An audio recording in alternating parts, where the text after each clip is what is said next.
Jumpa lagi Jadwal TV. Ya, ini adalah dashcam 70mm 4K A810. Ya, dashcam yang satu ini menawarkan resolusi perekaman video sampai 4K UHD.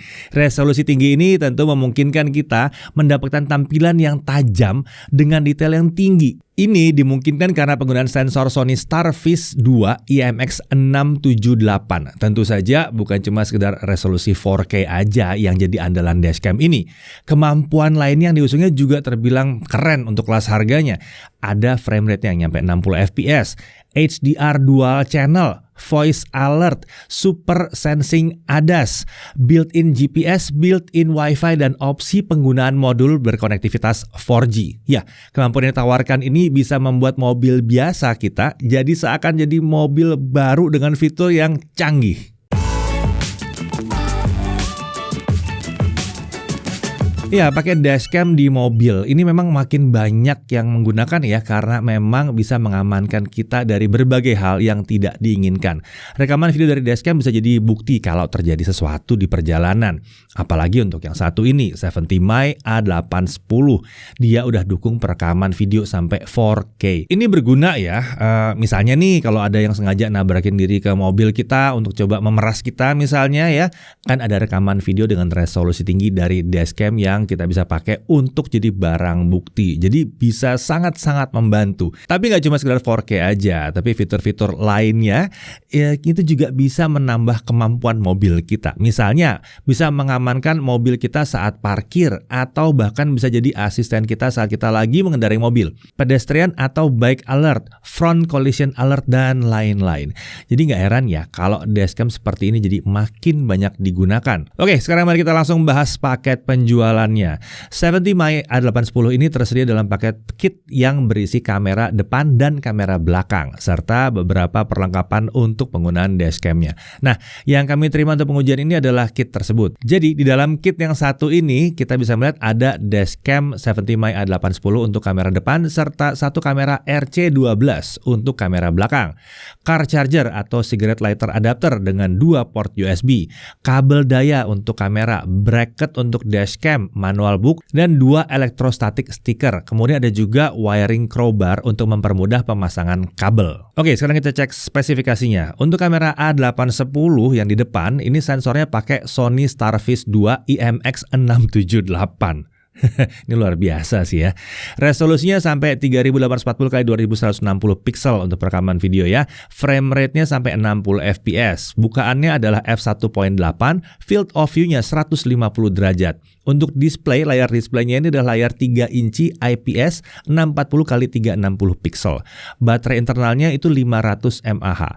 Fitur-fiturnya itu banyak, ada dual channel HDR, GPS, ADAS atau Advanced Driving Assistance System ya. Ada Night Owl Vision, ada My Vision Color Plus Solution, dan lain-lain.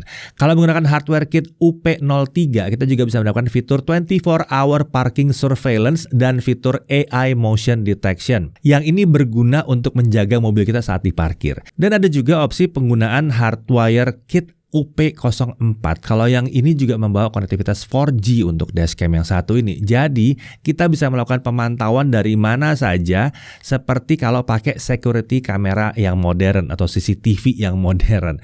Selain itu, kita juga bisa mendapatkan push notification di smartphone kita kalau dashcamnya mendeteksi ada gerakan yang mencurigakan saat lagi diparkir. Untuk penggunaan 4G dari UP04 ini, ya kita harus mengupdate firmware dari A810 ini dulu ya. Oke, selain unit kamera depan, ada juga unit kamera belakang yang RC12. Spesifikasinya resolusi maksimalnya adalah 1920x1080 pixel. Ini bukan 4K seperti kamera depannya ya. Field of view-nya 130 derajat. Kamera ini juga support HDR ya. Jadi mantep, depan belakang support HDR. Nah, di bagian kamera depan, untuk sisi yang menghadap ke kaca mobil kita, ada mounting untuk pemasangan ke bracket. Ada juga speaker di dekat mounting ini. Selain itu, tentu saja ada lensa kamera yang bisa digeser-geser ya, arahnya ya, bisa disesuaikan dengan kebutuhan kita. Sementara untuk sisi yang menghadap ke kita, ya, terlihat ada layar dengan 4 tombol fungsi di bawahnya. Ada juga lampu indikator di bawah 4 tombol tersebut.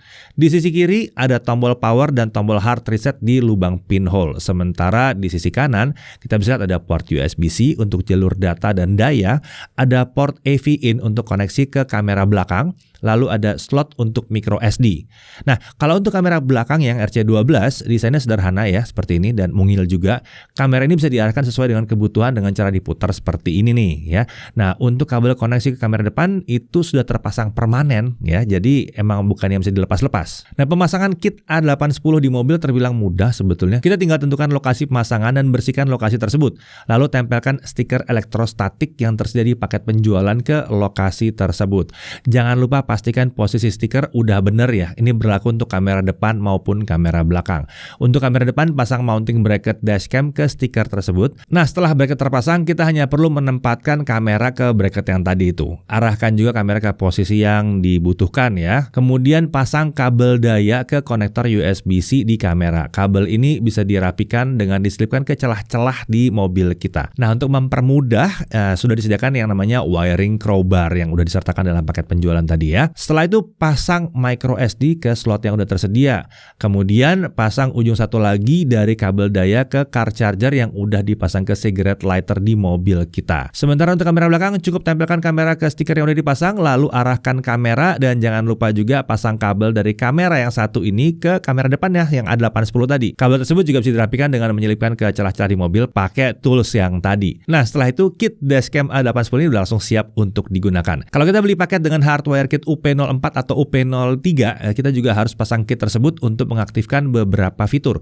Pemasangannya sebenarnya cukup sederhana ya, tapi kami lebih menyarankan sebaiknya kita pasang di service center resminya 70 My aja. Untuk menggunakan dashcam ini kita bisa melakukan setting langsung dari layar di perangkat ini, atau untuk mempermudah penggunaan kita juga bisa ngedownload app-nya si 70 My yang ada di Apple App Store dan di Google Play Store juga. Tentunya agar bisa mengakses dashcam lewat aplikasi, smartphone harus terhubung ke dashcam. Secara standar koneksi ke dashcam hanya bisa dilakukan via Wi-Fi direct alias koneksi peer-to-peer aja. Ini bisa dilakukan dengan mengaktifkan mode hotspot di kameranya. Setelah terhubung, aplikasi ini bisa kita gunakan untuk beberapa hal seperti kita bisa melihat hasil foto atau rekaman video.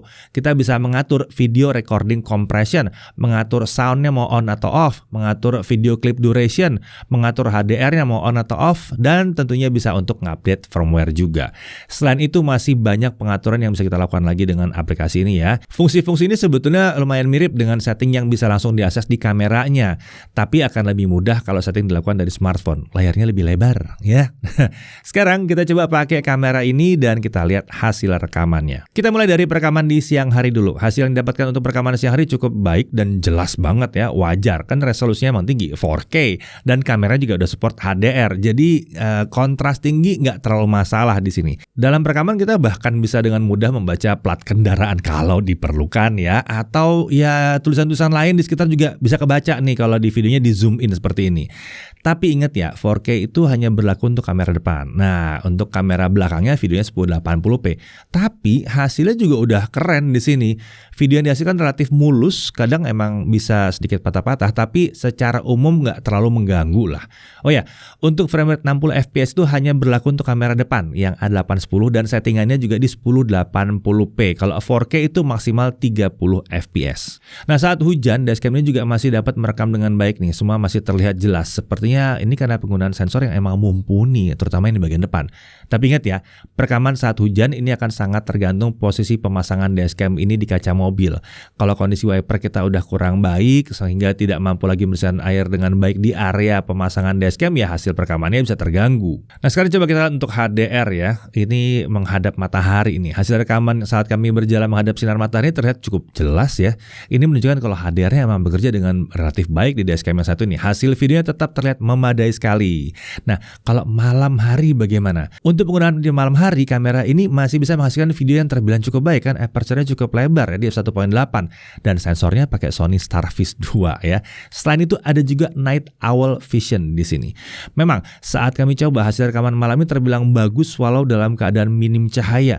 Hanya saja masih terlihat ada flare saat berhadapan langsung dengan cahaya lampu. Tapi menurut kami secara keseluruhan hasil perekaman yang masih bisa diandalkan dan yang paling penting masih terlihat dengan jelas sekali. Kalau bicara soal flare tadi bisa jadi juga masalah di kaca mobil kami sih sebetulnya. Nah, oke, sekarang kita bahas soal fitur ADAS atau ADAS atau Advanced Driving Assistance System di kamera yang satu ini. Nah, saat penggunaan pertama kali kita bisa melakukan setup awal melalui smartphone. Ini hanya membutuhkan beberapa klik aja. Pastikan setup awal ini dilakukan di ruangan yang terbuka sehingga hasilnya lebih akurat. Nah, saat menggunakan menggunakan ADAS, A810 akan memberikan peringatan suara kalau misalnya mobil di depan itu terlalu dekat. Caution, front car. Attention to riders. Nah, kalau untuk urusan lane departure atau pindah jalur, ini juga terdeteksi dengan baik kalau marka jalannya terlihat jelas. Kalau enggak, ya jelas fiturnya nggak berfungsi. Tapi ini ADAS manapun akan bermasalah ya kalau misalnya garis-garis di jalannya nggak beres. Lane departure. Selain itu sepertinya memang ada batas minimal kecepatan yang akan mengaktifkan lane departure feature ini ya. Saat kami coba sepertinya ini berfungsi di atas 55 km per jam. Peringatan suara juga bisa muncul saat dalam kemacetan atau sedang mengantri. Ini berlaku saat mobil depan yang semulanya berhenti itu sudah berjalan menjauh. Jadi saat misalnya kita sedang melihat ke smartphone pas macet-macetan gitu ya, fitur ini akan ngingetin kita, hey, udah saatnya maju, tuh yang depan udah maju. Vehicle ahead motion detected. Uniknya akan ada peringatan juga kalau ada pejalan kaki atau orang yang menyeberang di depan mobil. Peringatan ini akan terdengar bila ada objek manusia terlihat dengan jelas dan selama kami coba terbilang berfungsi dengan baik sih. Tapi emang terkadang fitur deteksi ini masih tidak selalu sempurna lah. Ya cukup wajar sih sebetulnya. Attention to pedestrians. Nah, kemudian ada juga peringatan kalau ada mobil yang terlalu dekat dengan kita. Peringatan ini akan sering terdengar kalau kita ada di jalan yang cukup padat atau ramai atau macet lah bahkan ya. Jadi kalau masa terganggu, fitur ini bisa kita matiin aja. Soalnya kan bisa berisik juga ya. Nah, mungkin ada pertanyaan, kalau ditempelkan ke kaca depan seperti ini apa nggak kepanasan? Apa bisa awet kalau kejemur? Saat kami coba cek di suhu permukaan kamera dengan menggunakan kamera thermal, terlihat perangkat ini nggak menunjukkan panas yang berlebihan ya sebetulnya. Seharusnya ini tidak akan mempengaruhi untuk jangka panjang. Lagian ya namanya juga dashcam, dirancang untuk ditaruh di daerah sekitar dashboard yang biasanya itu daerah paling panas kalau mobilnya kejemur ya. Jadi sudah sewajarnya kalau dia aman. Nah, sekarang kita coba lihat berapa besar file yang dihasilkan untuk merekam di resolusi 4K dan Full HD selama 3 menit untuk kamera depan aja nih. Dan ini dalam keadaan merekam suara di dalam kabin mobil dan ada juga yang nggak pakai ya.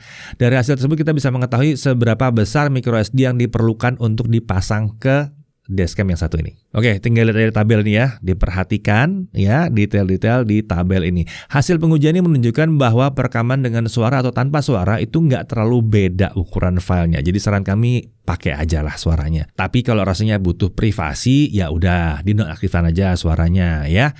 Sementara untuk perbedaan antara 1080p 30 dengan 4K 30 fps, ukuran filenya terasa cukup jauh berbeda ya.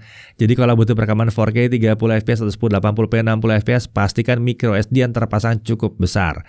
Untuk kamera belakang selama 3 menit perekamannya hanya membutuhkan ruang sekitar 180 MB aja karena kan emang cuman Full HD aja. Jadi besaran ruangan memori yang diperlukan untuk perekaman 3 menit di tabel ini tinggal ditambahkan 180 MB untuk kamera belakang. Nah, 70My sendiri itu menyarankan penggunaan microSD minimal 128 GB kelas 10 untuk paling tidak melakukan perekaman selama seharian. Tapi tenang, nggak perlu takut dia jadi penuh dan nggak bisa ngerekam lagi karena A810 akan melakukan cycle perekaman dengan menghapus video paling awal yang direkam. Jadi katakan limitnya adalah 10 jam misalnya, ya setelah mencapai 10 jam nanti yang di awal akan mulai pelan-pelan kehapus sedikit gitu. Nah, saat ini 70My A810 sudah tersedia di official store 70My. Lagi ada diskon loh di beberapa official store 70My di platform e-commerce. Cek deskripsi aja untuk detail harga dan link pembeliannya. Oke, sekarang kita masuk ke hal yang perlu diperhatikan. Pertama, dia nggak punya storage internal, jadi kita harus wajib nambahin micro SD dan sarannya adalah yang 128 GB kelas 10 paling tidak ya. Lalu fitur ADAS atau ADAS-nya ini belum sepenuhnya bisa dibilang luar biasa akurat. Terkadang bisa memberikan peringatan berlebihan atau kurang peringatannya bahkan ya. Semoga di update format berikutnya akan jadi lebih baik. Lalu akses ke rekaman video di kamera terasa agak lambat saat pakai Wi-Fi direct. Menghubungkan dashcam ke PC lewat USB akan jadi solusi yang lebih mantap di sini, lebih cepat. Tapi emang jadi kita butuh PC atau laptop tentunya. Dari sisi menariknya, dia sudah mendukung resolusi tinggi sampai 4K dengan sudut pandang yang luas. Jadi detailnya bisa tinggi, bahkan kalau di zoom wah, detail-detail masih kelihatan semua. Kalau dibutuhkan, frame rate video juga bisa mencapai 60 fps walaupun resolusi 1080p. Udah cukup lah 1080p juga sebetulnya ya. Ini kalau dibutuhkan 60 fps-nya. Lalu ada kamera belakang juga di sini yang dipaketkan dalam kit yang disediakan untuk si A810. Hasil rekamannya jelas ini mantep sih untuk siang dan malam hari, terutama di malamnya nih mantep untuk yang di bagian depan ya. HDR juga memadai dan terbilang sangat membantu. Bahkan di sini HDR udah bisa untuk kamera depan maupun kamera belakang ya, dual channel HDR. Nah, kemudian fitur ADAS-nya ya, meski belum bisa dibilang luar biasa akurat, tapi paling nggak ini sudah bisa membantu kita saat mengemudi, apalagi kalau mobilnya emang belum punya fitur-fitur yang smart seperti ini. Lalu dia punya voice alert dan ada opsi untuk menggunakan hardwire kit untuk mendapatkan fitur seperti parking surveillance kalau dibutuhkan. Bahkan dia juga bisa pakai 4G di sini, jadi bisa laporan sambil diparkir ya, luar biasa. Kemudian dia sudah dilengkapi dengan GPS.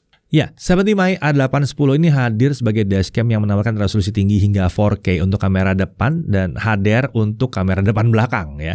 Ini bisa membantu mendapatkan hasil rekaman video yang tajam, jelas ya, dan nggak banyak gangguan. Selain itu untuk yang mencari fitur ala mobil kinian yang harganya mahal ya ada di sini.